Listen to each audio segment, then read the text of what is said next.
Maligayang pagbabalik mga kasolid, ang bakbakan sa pagitan ng ating pambansang kamao na si Manny Pacquiao kontra dito kay Mario Barrios, ang kasalukuyang welterweight WBC champion.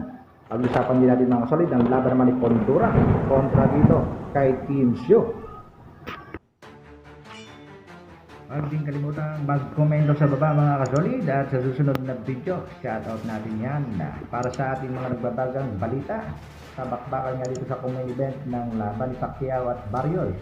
Panalo pa rin itong si Sebastian Pondura kontra nga dito kay Team Shu sa kanilang rematch.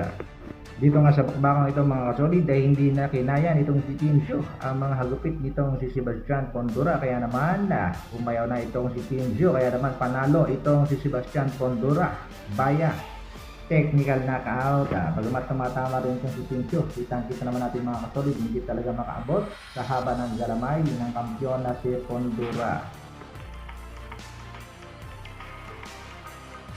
Sa kabilang balita naman mga kasolid, et na nga ang bakbakang ating hinihintay, ang laban ni Mario Barrios kontra sa ating pangbato at ang ating pambagsang kamao na si Manny Pacquiao. Sabay nating panoorin mga kasolid ang fight highlights sa unang mga rounds ng kanilang bakbakan.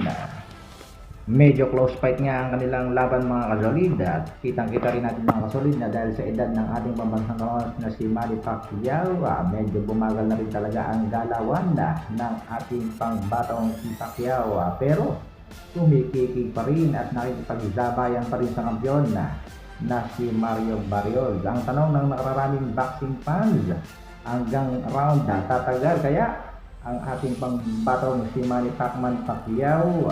Nakita-kita na medyo napapagod at humihingal na rin. Kaya mga kasolid, walang bibitaw. Kasulukuyang round number 9 na ang kanilang bakbakan. Manny Pacquiao, let's go!